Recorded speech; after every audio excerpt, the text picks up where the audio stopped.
அவர் நடத்துகிற பாதைகள் ஆச்சரியமானவைகள், அவர் நடத்துகிற பாதைகள் அதிசயமானவைகள். கர்த்தருடைய பரிசுத்த நாமத்திற்கு மகிமை உண்டாவதாக. ஜூலை மாதத்திற்கு கர்த்தர் நமக்கு கொடுக்கிறதான வாக்குத்தத்த வார்த்தை ஏசாயா 58வது அதிகாரம் 11ஆம் வசனத்தை நாம் வாசிக்கலாம். ஏசாயா 58:11.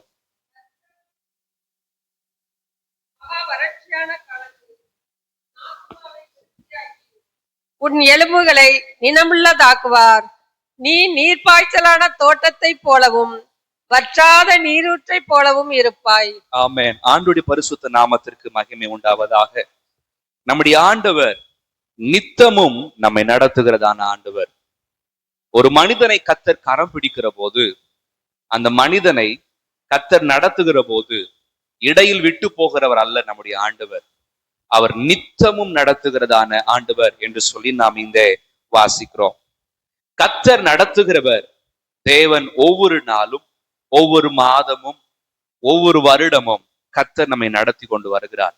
அவருடைய பாதைகள் ஆச்சரியமானது, அவருடைய பாதைகள் வித்தியாசமானது. நடத்துகிற பாதைகள் ஒரே போல இருக்கும் நம்ம சொல்றதுக்கு இல்ல. எல்லாரையும் கர்த்தர் ஒரே பாதையில் நடத்துகிறது இல்லை. ஒவ்வொருவரையும் கர்த்தர் நடத்துகிறார். நடத்தும் போது கர்த்தர் கைவிடாமல் அவர் கடைசி பரியந்தம் நடத்துகிறதான ஆண்டவர். இந்த வசனம் சொல்லுகிறது, ஆண்டவர் நம்மை நடத்துகிறதான பாதைகள் நமக்கு ஆசீர்வாதங்கள் இருக்கிற நேரம் மட்டும் இல்ல. வசனத்துல வாசிக்கிறோம், மகா வறட்சியான காலங்களில் உன் ஆத்துமாவை என்ன பண்ணுகிறார் ஆண்டவர்? திருப்தியாக்குகிறார். நம்ம செழிப்பா இருக்கும் போது மட்டும் நடத்துற ஆண்டவர் அல்ல.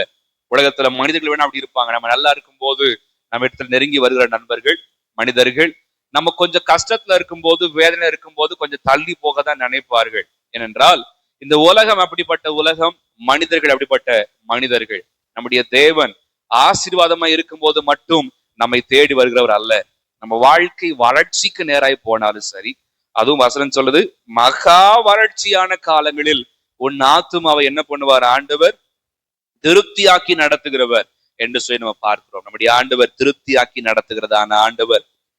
உன் எலும்புகளை என்ன பண்ணுவாரா? நினமுள்ளதாக்குவார். எலும்புகளில கர்த்தர் ஒரு பலனை தருவாராக. நாம் எப்படிதான் இருக்க போகிறோம்? நீர்ப்பாய்ச்சலான தோட்டம், வற்றாத நீரூற்று. ஆண்டவர் நம்மை இப்படி இந்த மாதத்தில் நடத்துவாராக. நம்முடைய ஆண்டவர் நடத்துகிற தேவன். இந்த மாதத்துல கர்த்தர் நம்மோடு கூட பேசுகிற வார்த்தை நடத்துகிற தேவன், நடத்துகிற தேவன். நம்முடைய ஆண்டவர் அவருடைய நாமத்திற்கு மகிமையாக நம்மை நடத்துகிறார். வேதத்திலே அநேக தேவ மனுஷர்களை கர்த்தர் தாமே நடத்தி வந்தார். நடத்தி வந்த பாதைகள் ஒவ்வொன்றிலும் பார்க்கும்போது எல்லாமே ஆச்சரியம், எல்லாமே ஆச்சரியம். ஒன்று கூட தேவன் மனிதரிடத்திலிருந்து எதிர்பார்க்கறது இல்ல. அவர் எதிர்பார்க்கிற ஒன்னே ஒண்ணு, அர்ப்பணிப்பு இருந்துட்டா போதும். அவர்களை நடத்துகிற பாதைகள் கற்பனைக்கு எட்டாத பாதைகள். அவர்களை நடத்துற பாதைகள் அது கிரகிக்க முடியாத பாதைகள். நம்ம வாழ்க்கையில நினைச்சிட்டோம்னா கடந்த 6 மாசம் எப்படி போனுச்சுன்னு தெரியல. ஆரம்பமானது நம்முடைய இந்த நியூ இயர் ஆரம்பமானது போலதான் இருக்குது. ஆனா இப்ப வருஷம் பாதி முடிஞ்சிருச்சு. 2025 பாதி முடிஞ்சிருச்சு. அடுத்த பாதிக்குள்ள நம்ம போக போகிறோம். இதை நடத்தி வந்த பாதைகளை யோசிக்கும் போது ஆண்டவர் துதிக்காம இருக்க முடியாது. இந்த வருடத்தை நம்மோடு கூட துவக்கினவர்கள் அநேகம் பேர் இன்னைக்கு இல்ல. அநேகம் பேர் வாழணும்னு நினைச்சாங்க, ஆனா வாழல. அநேகம் பேர் நல்லா இருக்கணும்னு நினைச்சாங்க, நம்ம உயர்றோம். அநேகம் பேர் தாழ்ந்து போனார்கள், ஆனா கர்த்தர் நம்மளை கைவிடல. நம்முடைய ஆண்டவர் நம்மை நேசித்து கொண்டே இருக்கிறார், நம்மை பாதுகாத்து கொண்டே இருக்கிறார். அப்படி பரிசுத்த நாமத்திற்கு மகிமை உண்டாவதாக. ஆபிரகாமுடைய வாழ்க்கையிலிருந்து நாம் தியானிக்க போகிறோம். ஆதியாகமத்தின் புஸ்தகம் 13வது அதிகாரம்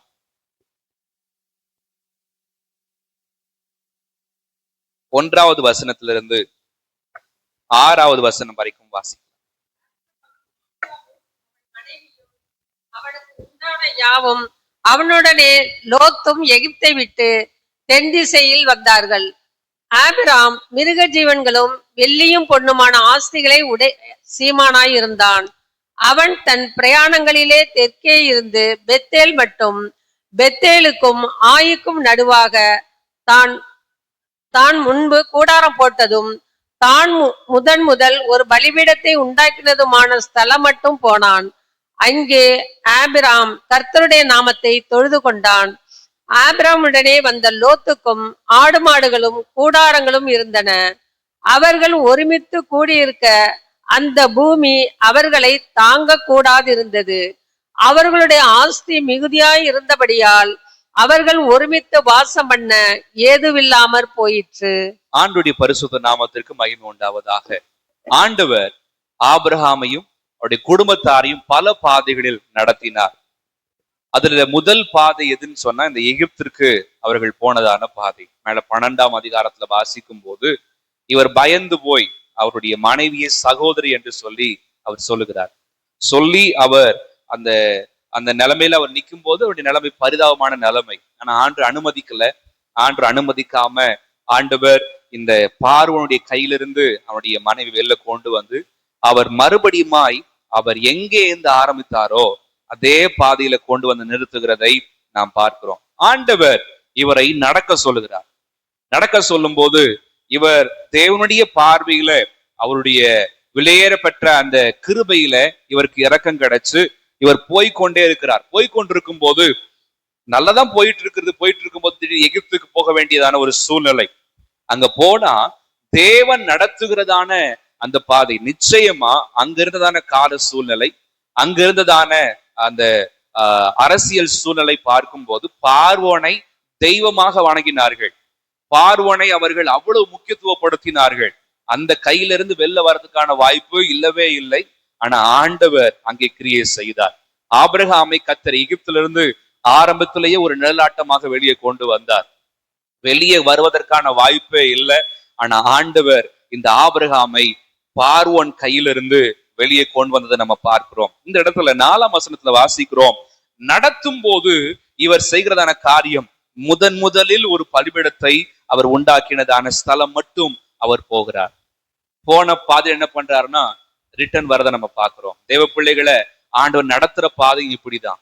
தேவனை எங்க துதிக்கிறோமோ, தேவனை எங்க மகிமைப்படுத்துறோமோ அந்த இடத்துக்கு கர்த்தர் மறுபடியும் கொண்டு வந்து நிறுத்துகிறார்.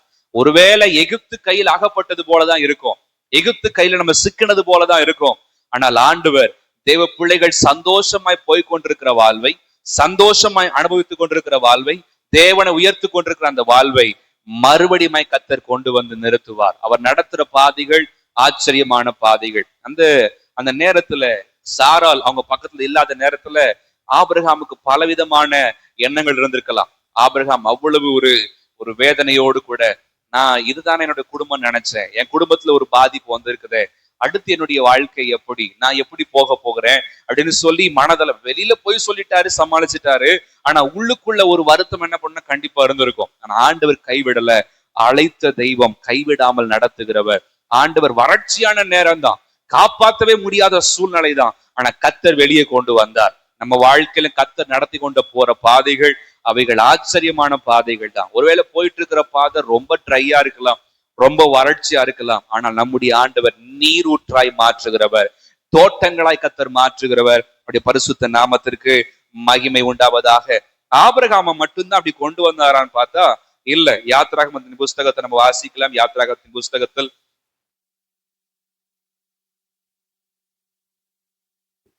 6வது அதிகாரம் 5, 6, 7.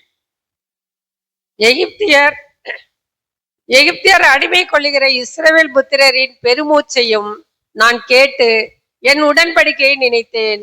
ஆதலால் இஸ்ரவேல் புத்திரரை நோக்கி, நானே கர்த்தர், உங்கள் மேல் எகிப்தியர் சுமத்தின சுமைகளை நீக்கி நான் உங்களை விடுவித்து உங்களை அவர்கள் அடிமைத்தனத்திற்கு நீங்களாக்கி ஓங்கிய கையினாலும் மகா தண்டனைகளினாலும் உங்களை மீட்டு உங்களை எனக்கு ஜனங்களாக சேர்த்து கொண்டு உங்களுக்கு தேவனாய் இருப்பேன். உங்கள் மேல் எகிப்தியர் சுமத்தின சுமைகளை நீக்கி உங்களை விடுவிக்கிற உங்கள் தேவனாகிய கர்த்தர் நான் என்று அறிவீர்கள். இந்த இடத்துல பார்க்கும்போது இஸ்ரவேல் ஜனங்கள் கூட ஆண்டவர் பேசினதான ஒரு வார்த்தை மோசேயின் மூலமாய் கர்த்தர் சொல்லுகிறார். ஆபிரகாமையும் கர்த்தர் அப்படிதான் நடத்துகிறார். அங்க ஒரு வறட்சி, அவருக்கு அடுத்து என்ன செய்யறதுன்னு தெரியல. அவர் கையில செய்வதற்கு அநேக செல்வங்கள் இருந்தது. நம்ம 13ஆவதுல வாசிக்கிறோம், அவங்க ஒருமித்து தாங்கக்கூடாத அளவுக்கு செல்வங்கள் நிறைய இருந்தது. ஆனா ஒண்ணு செயல்பட முடியல, அவங்களால எடுத்து ஒண்ணு பேச முடியல. ஏன்னா மாட்டினது அல்லது சிக்கினது எங்கன்னு சொன்னா செயல்பட முடியாத அளவுக்கு அவர்கள் மாறி போனதான இடம். இஸ்ரவேல் ஜனங்கள் அப்படிதான். அவங்க எல்லாருமே அவங்க ஒரு அடைக்கலத்துக்காக, ஒரு பிழைப்புக்காக போய் தங்குகிறார்கள் எகிப்து தேசத்துல. ஆனா 400 வருஷமா எப்படி மாறிட்டாங்கன்னா அடிமைகளாக மாறிட்டாங்க. 400 வருஷமா அது பல தலைமுறைகளுக்கு போயிட்டே இருக்கிறாங்க. மோசனுடைய வயது 120 எடுத்துட்டா அந்த அந்த காலகட்டத்துல ஒரு 120 150 வயசுல வாழ்ந்திருக்காங்க நம்ம நினைச்சுக்கோமே. நினைச்சிட்டா ஒரு 4 தலைமுறைன்னு வச்சுக்கலாம். 4 பேர், அப்பா பையன் அவங்க பையன் அவங்க பையன் எல்லாருமே எப்படிதான் வாழ்ந்திருக்கிறாங்க, ஒரு அடிமைகளா தான் வாழ்ந்திருக்கிறாங்க. அவங்க அவ்வளவு சிக்கல்ல மாட்டி இருக்கிறாங்க. ஆரம்பத்துல போகும்போது யோசேப்புடைய குடும்பத்தார் நமக்கு வாழ்வு கொடுத்தார்ல, நம்முடைய யோசேப்பு அவருடைய குடும்பத்தாருன்னு சொல்லி அவ்வளவு மேன்மையா பேசினதான எகிப்தியர் போக போக போக என்ன பண்ணிட்டாங்க, கையில போட்டுட்டு இவங்களை வச்சுதான் நாங்க பட்டணங்களை கட்டுவோம், இவங்களை வச்சுதான் நாங்க எங்களுடைய பட்டணத்துடைய மேன்மைகளை செய்வோம்னு சொல்லி என்ன பண்ணிட்டாங்கன்னு சொன்னா இந்த இஸ்ரவேல் ஜனங்களை அடிமைப்படுத்த ஆரம்பிச்சுட்டாங்க. அடிமைப்படுத்த நாளாக எப்படி மாறிட்டாங்க இவங்க, அதுல இருந்து வெளியில வருவதற்கான வாய்ப்பே இல்லை என்பது போல மாறிட்டாங்க. நீங்க நிறைய நேரத்துல ஆரம்பத்துல ஒரு சின்ன காரியமாக தான் ஆரம்பிக்கிற அநேக காரியங்கள் போக போக போக இந்த எகிப்தின் அடிமைத்தனங்களை போல சிக்கி நம்ம வெளியில வர முடியாத அளவுக்கு, நான் சொல்றது பாவத்தை மட்டும் சொல்லல, அநேக மனதை உழுக்குகிற காரியங்கள், மனதை உருக்குலக்கிற காரியங்கள், இதுல வெளில வரணும், இதுல ஒரு மாற்றம் வந்தா நல்லா இருக்குமேனு யோசிக்கிற காரியங்கள், அதுல மாட்டினதுனால 400 வருஷம் அடிமைத்தனமா இருந்தது போல நாமும் பல ஆண்டுகளாக அல்லது பல மாதங்களாக ஒரு சிக்கல்ல இருந்தது போல இருக்கலாம். கர்த்தர் நிச்சயமா இந்த மாதத்தில் நம்மை வெற்றியாய் நடத்துவார். கர்த்தர் இந்த மாதத்தில் நிச்சயமாய் நம்மை நீர்ப்பாய்ச்சலான தோட்டத்தை போல, வற்றாத நீருற்றை போல கர்த்தர் மாற்றுவார். அப்படி பரிசுத்த நாமத்திற்கு மகிமை உண்டாவதாக. இந்த காலகட்டத்திற்கு பிறகு, இந்த அடிமைத்தனத்திலிருந்து கர்த்தர் விடுதலையாக்கின காலகட்டத்திற்கு பிறகு இந்த இஸ்ரவேல் ஜனங்கள் ஒரு முக்கியமான ஒரு ஜாதியாக, ஒரு ஜனமாக அவர்கள் வந்து கொண்டிருந்தார்கள். அதுக்கு முன்னாடி வரைக்கும் பார்க்கும்போது பலர் வந்தாங்க போனாங்க. ஆனா இஸ்ரவேல் ஜனங்கள் சரியாய் தேவனுக்கு பிரியமான ஒரு வாழ்க்கை வாழ்ந்திருந்தால், தேவனுக்கு உகந்த ஒரு வாழ்க்கை வாழ்ந்திருந்தால் அவங்களை ஆண்டவர் இன்னமும் செழிப்பாதான் வச்சிருப்பார், இன்னமும் கர்த்தர் மேன்மையா தான் வச்சிருப்பார். ஏன்னா அவங்கள நடத்தின பாதைகள் ஒவ்வொன்றும் ஆச்சரியமானது. செங்கடல் பிளந்ததெல்லாம் சாதாரணமான காரியம் இல்லை. நம்முடைய ஊர்ல இருக்கிற ஆறுகள்ல நம்ம பாலம் கட்டுறதுக்கு அதுக்கு எவ்வளவு முயற்சி எடுக்கிறாங்க. அதுல அந்த தண்ணியை நிறுத்தி அதுக்கு அணைவு போட்டு அதுல அந்த அந்த அஸ்திபாரம் போடுறதுக்கு தனியான மெத்தட்ஸை பயன்படுத்தி தண்ணி உள்ளுக்குள்ள அவ்வளோக்கா அரிக்க கூடாதுன்னு அது தனியான சிமெண்ட்ஸ் அந்த கலவைகள், அதுல பாண்டிங்காக பலவிதமான மிக்சர்ஸ் சேர்த்து அவ்வளவு அதை முயற்சி எடுத்து பண்றாங்க. பல கோடி செலவு பண்ணி ஒரு பாலத்தை என்ன பண்றாங்கன்னு சொன்னா கட்டுறாங்க ஒரு ஆத்துக்கு நடுவுல. நம்ம ஆண்டவர் ஒரு செலவும் பண்ணாம தேவ பிள்ளைகளை கர்த்தர் அற்புதமாய் தண்ணீரையே விலக்கி வச்சு ஆண்டு பாதைகளை உருவாக்குனார். ஆண்டவர் அப்படிப்பட்ட அற்புதங்களை செய்கிறவர். உலக ஜனங்கள், உலக ஞானம் எப்படிப்பட்டது, அந்த தண்ணீருக்கு மேல எப்படி கடந்து போகலாம், அந்த தண்ணீரை எப்படி அந்த வல்லமைய மேற்கொண்டு நம்ம செய்யலான்னு யோசிக்குது. ஆண்டவர் செய்யறதான காரியம் என்னன்னா தண்ணீருக்கு மேல நம்முடைய வல்லமையை அதிகரிக்க பண்ணி தண்ணீரின் வல்லமையை நம்மை கொண்டே கர்த்தர் அவர் தடுத்து போட வல்லவராக அவர் இருக்கிறார். தலைக்கு மேல இவங்க நடந்து போயிருந்தாங்கன்னா கண்டிப்பா அவங்க தலைக்கு மேலதான் தண்ணீர் இருந்திருக்கணும். நிறைய பேர் பேசுறாங்க, அது என்னன்னா அது நடந்து போற அளவுக்கு தான் இருந்துச்சு, அதுல நடந்து போயிட்டாங்க அப்படின்னு நம்ம நிறைய பேர் அப்படி பேசுறாங்க. இப்ப நிறைய கால மாற்றங்கள் ஆயிடுச்சு, தண்ணி மேல வந்துடுச்சுன்னு சொல்லி. ஆனா தேவப்பிள்ளை நம்ம விசுவாசிக்கிறது அந்த அந்த அந்த எகிப்திய சேனை முழுவதும் என்ன பண்ணிடுச்சுன்னு சொன்னா உள்ள மூழ்கடிச்சு ஒருத்தர் கூட என்ன பண்ண தப்பல, எல்லாரையும் அழிச்சு போட்டது தேவனுடைய வல்லமை. நடத்துகிற தெய்வம் அப்படிதான் நடத்துவார். அவங்களுக்கு முன்பதாக ஒரு வறட்சி, பாதையே இல்லை, என்ன செய்யறதுன்னு தெரியல, வறட்சியான நிலைமை, யோசிக்கிறது கூட அவங்களுக்கு தெரியல. போட்டு செய்யறதா, எதை வச்சு போட்டு செய்வாங்க, ஒண்ணும் இல்லை அவங்க கையில இருந்தது எல்லாமே அவங்க செஞ்சுட்டு இருந்த சாப்பாடு செஞ்சுட்டு இருந்த மாவோடு கூட என்ன பண்றாங்கன்னா வர்றாங்க. அவங்க அணிகலன்கள் அந்த பொண்ணை அதெல்லாம் வச்சு என்ன பண்றாங்கன்னா வெளில வர்றாங்க. அவங்க படகு செய்யறதுக்கோ இல்ல கப்பல் செய்யறதுக்கோ சரியான ஒரு உபகரணம் இல்லை. ஆண்டவர் பொதுவா அற்புதம் செய்யறது நம்ம கையில இருக்கிறத வச்சு இல்ல, மாறாக அவருடைய வல்லமையினால அற்புதம் செய்கிறார். நம்மகிட்ட வறட்சி இருக்கலாம், ஆனா அங்க வறட்சி இல்லை. நாம் ஆராதிக்கிற தேவன் அவர் எப்படி இருக்கிறாரோ அப்படியே கர்த்தர் நம்மை நடத்துகிறார். அவருக்கு முன்னாடி எந்த வறட்சியும் நிற்க முடியாது. எலியாவுக்கு கர்த்தர் காகங்களை கொண்டு போஷித்தார். காகங்கள் கொண்டு வந்தது அப்பத்தையும், அது இறைச்சி என்ன பண்ணுச்சுன்னா காகங்கள் கொண்டு வந்துச்சு. காகங்கள் நம்மகிட்ட தான் எடுத்து போகும், நம்மகிட்ட தான் எடுத்துட்டு போகும். ஆனா ஆண்டவர் எது எடுத்துட்டு போகுதோ அது கையாலே கத்தர் கொண்டு வந்து வர வைக்கிறார். நம்முடைய ஆண்டவர் அற்புதமான காரியங்களை செய்கிறவர். அவ்வளவு ஆச்சரியமான ஆண்டவர். நடத்துற பாதைகள் ஒவ்வொன்றும் நம்ம வர மாதம் முடிக்கும் போது நம்ம சொல்ல போறோம், கத்தர் என்னை வித்தியாசமாய் நடத்தி இருக்கிறார். எனக்கு வறட்சி தான், நான் வேலை செய்யற இடத்துல வறட்சி தான், என் குடும்பத்தினுடைய சூழ்நிலைகள் வறட்சி தான். ஆனா கத்தர் நடத்தின விதம் ஆச்சரியமானது நம்ம சொல்ல போகிறோம். கத்தருடைய நாம மகிமைப்படுவதாக. 5ஆம் வசனத்துல வாசிக்கிறோம், எகிப்தியர் அடிமை கொள்ளுகிற இஸ்ரவேல் புத்திரரின் பெருமூச்சையும் நான் கேட்டு. அவங்க வேலை செய்யும் போது, வேலை செய்யறதுக்கு அவங்க செஞ்சுட்டே இருக்கும்போது ஒரு பெருமூச்சு வருது. இந்த பெருமூச்சு எப்போ வரும் அப்படின்னு சொன்னா, அப்படின்றது எப்போ வரும், ஒண்ணுமே செய்ய தெரியல, அடுத்து என்ன பண்றது, இது எப்பதான் மாறுமோ அப்படின்னு ஒரு பெருமூச்சு அவங்க விட்டு அவங்க தெய்வ சமூகத்துல பாக்குறாங்க. ஆண்டவர் அவர் நினைச்சு பாக்குறார். எந்த இதை நினைச்சு பாக்குறாரு, உடன்படிக்கை நினைச்சு பாக்குறார். ஆபிரகாம் இடத்துல உன்னையும் உன் சந்ததியும் நான் பெருக பண்ணுவேன்னு சொன்னார்ல, அந்த வாக்குத்தத்தத்தை கத்தர் நினைத்து பார்த்து அவர்களை கத்தர் ஆசீர்வதிக்கிற தெய்வமாக அவர் இருக்கிறார். நம்முடைய வாழ்க்கையில இத்தனை மாதங்கள், இத்தனை வருடங்கள் அநேக விஷயங்கள் பெருமூச்சுகளோடு கூட காணப்பட்டிருக்கலாம். வறட்சியாய் என்ன செய்ய போகிற அடுத்து அப்படின்னு சொல்லி ஒரு ஏக்கத்தோடு கூட ஜெப நேரத்துல லிட்ரலா கூட பெருமூச்சு வந்திருக்கலாம். உண்மையாகவே ஒரு பெருமூச்சோடு கூட காணப்பட்டிருக்கலாம். ஆனா கத்தர் நிச்சயமாய் நம்முடைய வாழ்க்கையை அவர் மாற்றி போட வல்லவராக இருக்கிறார். ஆபிரகாமுக்கு கொடுத்த வாக்குத்தத்தத்தை ஆபிரகாமுக்கு மட்டும் கத்தர் நிறைவேற்றல, சந்ததிகளுக்கும் கத்தர் நிறைவேற்றினார். ஆபிரகாமுக்கு கொடுத்த வாக்குத்தத்தம் அவருடைய குடும்பத்தாருக்கும் வந்தது. நமக்கு கொடுக்கிற வாக்குத்தத்தம் நமக்கானது மட்டும் இல்ல, நம்முடைய குடும்பத்தாருக்கும் சேர்த்துதான். கத்தர் நிச்சயமா நம்முடைய குடும்பத்தை வர நாட்களில, குறிப்பா இந்த மாதத்துல அவர் வித்தியாசமாய் நடத்துகிறது நம்ம பார்க்க போகிறோம். ஆண்டவர் பெரிய காரியங்களை செய்ய வல்லமையுள்ளவராக அவர் இருக்கிறார். 6ஆம் வசனத்துல வாசிக்கிறோம், எகிப்தியர் சுமத்தினதான சுமைகள் என்று சொல்லப்பட்டிருக்கிறது. பெருமூச்சை மாத்துறாரு. அடுத்து என்ன பண்றாருன்னா, நடத்தும் போது சுமைகளை மாற்றுகிறார். சுமைகள் அப்படின்னு சொன்னா, அவங்க பிரமிடை கட்டுறதுக்கு இவ்வளவுதான் பயன்படுத்தி இருக்கிறாங்க. இந்த இஸ்ரவேல் ஜனங்களை தான் பயன்படுத்தி பிரமிடெல்லாம் கட்டியிருக்கிறதாக சொல்றாங்க. பலவிதமான பட்டணங்களையும் கட்டியிருக்கிறாங்க. பிரமிடை கட்டினதுக்காக ஆர்கியாலஜியில் நிறைய அவங்க பார்க்கும்போது எகிப்தியர் இப்படி கட்டினதுக்காக எந்த ஆதாரத்தை பயன்படுத்தினாங்கன்னு குழம்பிதான் நிக்கிறாங்க. அவ்வளவு அவங்க யோசிக்கிற அளவுக்கு கட்டியிருக்கிறாங்க. இவ்வளவு வெயிட்டான கல்ல, இவ்வளவு வெயிட்டான காரியங்களை எப்படி உள்ள மேல கொண்டு போனாங்கன்னு சொல்லி இப்பதான் நிறைய கிரேன்ஸ் வந்திருக்கு, நிறைய மெஷின்ஸ் வந்திருக்குது, நிறைய டெக்னிக்ஸ் இருக்குது. ஆனா அப்ப அதெல்லாம் கிடையாது, மேன் பவர் தான். அது நிறைய காரியங்கள் யார் மூலமா செஞ்சிருக்கிறாங்கன்னா இஸ்ரவேல் ஜனங்கள் மூலமா செஞ்சிருக்கிறாங்க. பட்டணங்கள் கட்டியிருக்கிறாங்க.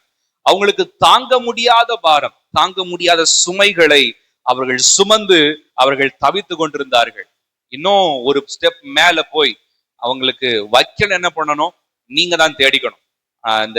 இந்த மோசே அவர் போய் பேசின பிறகு அவங்களுக்கு வைக்கோல் கூட என்ன பண்ணலன்னா கிடைக்காம நீங்க போய் தேடணும். ஆனா எந்த அளவுக்கு நாங்க சொல்றோமோ அதே அளவு கல் எங்களுக்கு என்ன பண்ணிக்கணும், கிடைக்கணும்னு சொல்லி அவங்க ரொம்ப போட்டு நெருக்குனாங்க.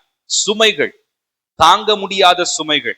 ஒரு அளவுக்கு தாங்கலாம். இப்ப ஃபர்ஸ்ட் அவங்க அந்த கல்லு செஞ்சுட்டு இருக்க வரைக்கும் தாங்கினாங்க, அவங்க அந்த கல்லை சுற்றுற வரைக்கும் தாங்கினாங்க. ஆனா வக்கீலையும் பொறுக்கிட்டு அந்த அளவுல பண்ண முடிக்கணும்னு சொன்னா அவங்களால தாங்க முடியல. தாங்க முடியாத சுமையில வேதனைக்கு மேல வேதனை, பிரச்சனைக்கு மேல பிரச்சனை, போராட்டத்துக்கு மேல போராட்டம். ஆனா கத்தர் பார்க்கிறார், நான் ஆபிரகாமுக்கு கொடுத்த வாக்குத்தத்தத்தை நான் உனக்கும் சந்ததிக்கும் இந்த தேசத்தை சுதந்திரமா கொடுப்பேன்னு சொல்லி ஆண்டவர் பார்த்தார். நடத்துகிற பாதையை வித்தியாசமாக்கினார். இஸ்ரவேல் ஜனங்கள் அது வரைக்கும் நடக்காத ஒரு ராஜ பாதை வழியாக அவர்கள் நடந்து போனார்கள். நம்மையும் கத்தர் நடந்து போக வைக்க வல்லமையுள்ளவராக இருக்கிறார். ஆண்டு பரிசுத்த நாமத்திற்கு மகிமை உண்டாவதாக. அது வரைக்கும் அந்த செங்கடலை தாண்டி போயிருக்கணும்னா ஒண்ணு சுத்தி போயிருக்கணும். அந்த செங்கடலை அதுக்கு முன்னாடி வரைக்கும் ஜனங்கள் போயிருக்கணும்னா அந்த செங்கடலை சுத்தி போயிருக்கணும், இல்ல படகு வச்சோ, இல்ல அந்த காலத்தினுடைய அந்த தண்ணீர்ல போகிறதான அந்த கருவிகள் வச்சோ, நாணல் பெட்டிய மோசையை வச்சு என்ன பண்ண நவுத்துறாங்க. அதே போல நீர் புகாத ஏதோ ஒரு வச்சோ அவங்க நடந்து போகணும், கடந்து போகணும். யோர்தானை பார்த்தாலும் அப்படிதான். யோர்தான் கரை புரண்டு ஓடுகிறது. கரை புரண்டு ஓடுதுன்னு சொன்னா அதுல கிராஸ் பண்ண முடியாத அளவுக்கு அவங்களுக்கு அவ்வளவு நீரோட்டம். அவ்வளவு தண்ணீர்லயுமே ஆண்டவர் அந்த நீரோட்டத்தை நார்மலா நடக்க வைக்கிற மாதிரி நடக்க வைக்கல. செங்கடலையும் அப்படிதான். எல்லாரும் நடந்து போகிற அந்த பாதையில கத்தர் நடக்க வைக்கல. மாறாக வழிய உருவாக்கி அது ராஜ பாதையா மாத்தி இதுவரைக்கும் நடத்தாத, இதுவரைக்கும் யாருமே செய்திராத ஒரு பாதையில கத்தர் கொண்டு போவார். ஆனால் நம்மை நடத்துவேன்னு சொல்ற ஆண்டவர் நம்மையும் இந்த மாதத்தில் ஒரு புதிய பாதையில, ஒரு ராஜ பாதையில, ஒரு வித்தியாசமான பாதையில கத்தர் நடத்தி கொண்டு போவாராக. அப்படி பரிசுத்த நாமத்திற்கு மகிமை உண்டாகட்டும். சுமைகளை நீக்குவார். சுமத்தினதான சுமைகள் என்று சொல்லப்பட்டிருக்கிறது. சுமத்தினதான சுமைகள் என்று சொல்லப்போனா இவங்களாவே ஏத்துக்கல, மாறாக இவங்க மேல போர்ஸ் பண்ணி வைக்கிறாங்க. இவங்களை கட்டாயப்படுத்தி அந்த சுமைக்கு நேராக கொண்டு போகிறார்கள்.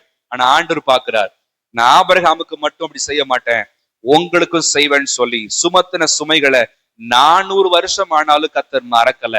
400 வருஷத்துக்கு பிறகு நினைவு கூர்ந்து ஜனங்களை நான் நடத்துவேன்னு கத்தர் நடத்தி கொண்டு போகிறத நாம் பார்க்கிறோம். ஆண்டு பரிசுத்த நாமத்திற்கு மகிமை உண்டாவதாக. அடுத்தது பார்க்கிறோம், அடிமைத்தனத்திற்கு நீங்களாக்கி ஓங்கிய கையினாலும் மகா தண்டனைகளினாலும் உங்களை மீட்டு என்று சொல்லப்பட்டிருக்கிறது. ஆண்டவர் நம்மை மீட்பதற்கு எந்த எக்ஸ்ட்ரீமுக்கும் போக அவர் ஆயத்தமாயிருக்கிறார். அவருடைய பிள்ளைகளை மீட்கிறதுக்கு ஆண்டவர் எந்த எக்ஸ்ட்ரீமுக்கும் போக ஆயத்தமா இருக்கிறார். இவ்வளவு நாள் அடிமைத்தனம் படுத்தினதான சத்ருவின் வல்லமைகள் நிச்சயமாக கர்த்தரின் வல்லமையினால் முறியடிக்கிறத நம்முடைய கண்கள் பார்க்க போகிறது. ஆண்டவர் நிச்சயம் அதை செய்ய வல்லவராக இருக்கிறார். அவருடைய பரிசுத்த நாமத்திற்கு மகிமை உண்டாவதாக. 10 வாதைகளும் ஏன் ஆண்டவர் குறிப்பா பேன்களை வச்சு, தவடுகளை வச்சு, வண்டுகளை வச்சு, கொப்பனங்களை வச்சு அப்படின்னு சொல்லி ஒவ்வொருதான் நம்ம அவர்லாம் பாக்குறோம்னு சொன்னா, ஒவ்வொன்றும் அவங்களுடைய தெய்வத்தை மட்டுப்படுத்துறதுக்காக சொல்லப்பட்டதான அல்லது செய்யப்பட்டதான காரியங்கள். கடைசியில செஞ்சது என்னன்னா தலைச்சன் பிள்ளை சங்காரம். ஏன்னா அவங்க அந்த தலைச்சன் பிள்ளைன்றது இஸ்ரவேல் தேசத்தை விட அங்க கொஞ்சம் ஸ்ட்ராங், அங்க கொஞ்சம் அதிகம். அதுவும் பார்வோனுடைய பிள்ளைன்னு சொன்னா அடுத்து அவன் தான் ராஜா மட்டும் கிடையாது, அவன் தான் என்னன்னா அடுத்த தலைவன், அடுத்த கடவுள், அடுத்த தெய்வம் எங்க நிலைமையில அவர்கள் மதித்து கொண்டிருந்தார்கள் இந்த பார்வோனை. ஆண்டவர் பார்க்கிறார். பார்த்து இவர்களை இஸ்ரவேல் ஜனங்களை விடுதலையாக்கி நல்ல பாதையில கொண்டு வருவதற்கு அவருக்கு தேவை என்னன்னா தேவ ஜனங்கள் சரியான பாதையில, வறட்சி இல்லாத பாதையில நடக்க வேண்டும். அதற்காக தேவன் சத்ருவை அவர் முறியடிக்கிறத நம்ம பார்க்கிறோம். அப்படி பரிசுத்த நாமத்திற்கு மகிமை உண்டாவதாக. நம்மை அவர் ஜனமாக சேர்த்திருக்கிறார். நம்ம போன ஞாயிற்றுக்கிழமையில தியானித்தது போல கர்த்தர் நம்முடைய நடுவில் அவர் இருக்கிறார். நடுவில் இருக்கிறாருன்னு சொன்னா நடத்துற பாதையும் ஆச்சரியமானதாகத்தான் இருக்கும், நடத்துற பாதையும் அதிசயமானதாகத்தான் இருக்கும். கர்த்தர் நிச்சயமாய் அவர் விடுவிக்கிறதான ஆண்டவராக இருக்கிறார். ஆபிரகாமுக்கு கொடுத்ததான வாக்குத்தத்தை இன்று வரைக்கும் கர்த்தர் மறக்கல, இன்னைக்கு வரைக்கும் மறக்கல. ஏறக்குறைய 4500 வருஷங்களுக்கு மேல ஆயிடுச்சு. கொடுத்த வாக்குத்தத்தத்தை ஆபிரகாமுக்கு மறக்காம அந்த சந்ததியாரை இன்ன வரைக்கும் கர்த்தர் நடத்துகிறாருன்னா கர்த்தர் நம்மையும் நடத்த வல்லவராக இருக்கிறார், நம்முடைய குடும்பத்தாரையும் நடத்த வல்லவராக இருக்கிறார். மறுபடியுமாக நாம் திருப்பி வாசிக்க போகிறோம். ஏசாயா 58ஆம் அதிகாரம் 11ஆம் வசனத்தை நம்ம எல்லாரும் சேர்ந்து மறுபடியுமாய் வாசிக்க போகிறோம். நடத்துகிறவர் நம்முடைய தேவன். 58:11. கர்த்தர் நித்தமும் உன்னை நடத்தி மகா வறட்சியான காலங்களில் உன் ஆத்துமாவை திருப்தியாக்கி உன் எலும்புகளை நினமுள்ளதாக்குவார். நீ நீர்ப்பாய்ச்சலான தோட்டத்தை போலவும் வற்றாத நீரூற்றை போலவும் இருப்பாய். நித்தமும் நடத்துவார். இந்த ஒரு மாதத்துக்கு மட்டும் அல்ல, கர்த்தர் நித்தமும் நடத்துவார். எது வரைக்கும் நடத்துவார்? அவருடைய நாள் வரைக்கும் கர்த்தர் நிச்சயமாய் நடத்துவார். அவர்கிட்ட ஒப்பு கொடுத்துட்டோம்னா அந்நாள் வரைக்கும் கர்த்தர் காத்து நடத்த வல்லமை உள்ளவராக இருக்கிறார். பரிசுத்த நாமத்திற்கு மகிமை உண்டாகட்டும்.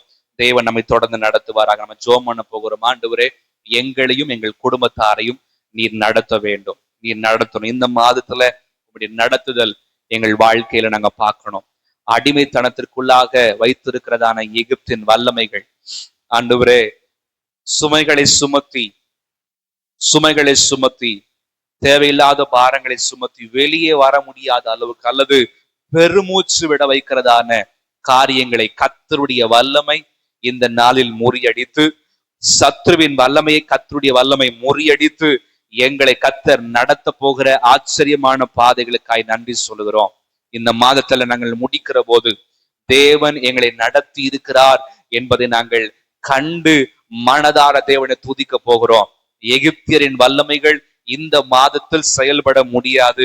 இதுவரைக்கும் செயல்பட்டு வந்த எகிப்தியரின் வல்லமைகள் இனிமேல செயல்பட முடியாதப்பா. சுமத்தினதான சுமைகள், விட்டதான பெருமூச்சுகள், ஆண்டவர் நீர் அற்புதங்களை செய்ய வல்லவர். நீர் ஆண்டவரே அதெல்லாம் பார்த்திருக்கிறீங்க ஆண்டவரே. தனிமையில ஆண்டவரே ஸ்தோத்திரம். தேவ சமூகத்துல பெருமூச்சுகள், தேவ சமூகத்துல வேதனையோடு கூட, பாரத்தோடு கூட, தேவ சமூகத்துல காத்திருந்த காத்திருப்புகள் எல்லாவற்றையும் கர்த்தர் நீர் அறிந்திருக்கிறீர். இந்த மாதத்தில் கர்த்தர் ஒரு திறந்த வாசலை உண்டு பண்ணும்படியா நாங்கள் சோம் அணுகிறோம். ஆண்டவர் நீர் இஸ்ரவேல் ஜனங்களை நடத்தின பாதை அது வரைக்கும் ஒருவரும் அப்படி நடந்தது இல்லை. அது வரைக்கும் ஒருவரும் அப்படி வாழ்ந்தது இல்லை. அது வரைக்கும் ஒருவரும் அந்த பாதைகளோட நடந்து போனதில்லை.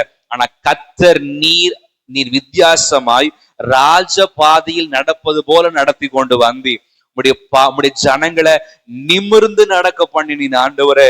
அடிமைத்தனத்தினால கூனி குறுகி, அடிமைத்தனத்தினால சுமைகளை சுமந்து ஆண்டவரே கூனி குறுகி இருந்ததான இஸ்ரவேல் ஜனங்களை நீர் நடத்தும் போது நிமிர்ந்து நடந்தார்கள். அதே போல கர்த்தர் இந்த மாதத்துல நிமிர்ந்து நடக்க வைக்க போகிற மேலான தயவுக்காக உமக்கு ஸ்தோத்திரம் ஆண்டவரே, உமக்கு ஸ்தோத்திரம் ஆண்டவரே, உமக்கு ஸ்தோத்திரம். கர்த்தர் எங்களை நித்தமும் நடத்துவீர்.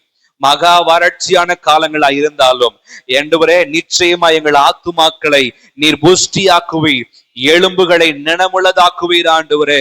நிச்சயமாய் நாங்கள் நீர் பாய்ச்சலான தோட்டத்தை போல இருப்போம், வற்றாத நீரூற்றை போல நாங்கள் இருப்போம். ஆமென். கர்த்தர் செய்கிற தயவுக்காக ஸ்தோத்திரம். 128ஆம் சங்கத்தில் சொல்லப்பட்டதான ஆசீர்வாதங்கள் எங்கள் குடும்பங்களிலே பலிக்க போற தயவுக்காக ஸ்தோத்திரம், ஸ்தோத்திரம், ஸ்தோத்திரம். எங்க குடும்பம் என்கிற தோட்டத்தை கர்த்தர் ஆஸ்வதிக்க போகிறீர்.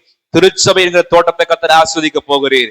ஆண்டவர் நீர் நிச்சயமா எங்களை நல்ல பாதையில் நடத்தி எங்கள் வாழ்க்கையில் நீர் அற்புதத்தை செய்ய போற தயவுக்காக நன்றி அப்பா, நன்றி அப்பா. நம்முடைய கிருபையுள்ள கரங்களுக்குள்ள தாழ்த்துகிறோம், அர்ப்பணிக்கிறோம். இயேசுவின் நாமத்தில் பிதாவே, ஆமென், ஆமென். ஆண்டு நாம் மகிமைப்படுவதாக.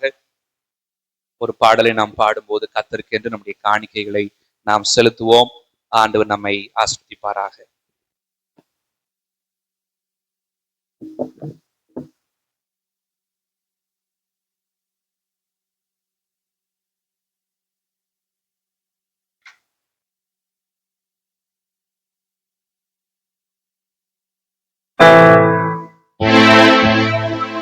என்னை நடத்திடும் தேவன் என்னோடு இருப்பதால் பயமே எனக்கில்லை. நான் நம்பிடும் தேவன் துருகமாயிருப்பதால் கலக்கமே எனக்கில்லையே. என்னை நடத்திடும் தேவன் என்னோடு இருக்க பயமே எனக்கில்லையே. நான் நம்பிடும் தேவன் துருகமாயிருப்பதால் கலக்கமே எனக்கில்லையே. பயமில்லை, பயமில்லை, பயமில்லையே. நம் சார்பில் கர்த்தருக்கு பயமில்லையே. பயமில்லை, பயமில்லை, பயமில்லையே. நமக்காக யுத்தம் செய்வார் பயமில்லையே. பயமில்லை, பயமில்லை, பயமில்லையே. நம் சார்பில் கர்த்தருக்கு பயமில்லையே. பயமில்லை, பயமில்லை, பயமில்லையே. நமக்காக யுத்தம் செய்வார் பயமில்லையே. நடத்துகிற தெய்வம் நிச்சயமா நடத்தி. கொஞ்ச நேரம் குடும்பங்களை கர்த்தர் ஆசீர்வதிக்கும்படியா ஜெபம் பண்ணுகிறோம். ஆண்டவரே தேவனே, நம்முடைய பிள்ளைகள் ஒவ்வொரு நாளும் தேவனை நோக்கி பார்க்கிற போது வெட்கப்பட்டு போகிறதே இல்லை. இந்த மாதம் முழுவதும் கர்த்தர் நீர் நித்தமும் நடத்தி ஆண்டவர் நீங்க ஆசீர்வாதமாய் நடத்தும்படியா ஜெபம் பண்ணுகிறோம். நடத்துகிற தேவன் எங்கள் வாழ்க்கையில நீர் அற்புதங்களை செய்கிறத நாங்க பார்க்க போகிறோம், நன்றி செலுத்த போகிறோம். அதற்காய் நன்றி அப்பா. தேவன் நாமம் ஒன்றை மகிமைப்படுவதாக. இந்த மாதம் முழுவதும் உம்முடைய கிருபை, உம்முடைய பிரசன்னம், உம்முடைய தயவு எங்க கூட நடத்தும்படியா ஜெபம் பண்ணுகிறோம். காத்துக்கொள்ளும். இயேசுவின் நாமத்தில் ஜெபிக்கிறோம் நல்ல பிதாவே, ஆமென், ஆமென். என் ஆத்துமாவே கர்த்தரை ஸ்தோத்திரி, என் முழு உள்ளமையுடைய பரிசுத்த நாமத்தை ஸ்தோத்திரி. என் ஆத்துமாவே கர்த்தரை ஸ்தோத்திரி, கர்த்தர் செய்த சகல உபகாரம் மறவாதே. ஆமென்.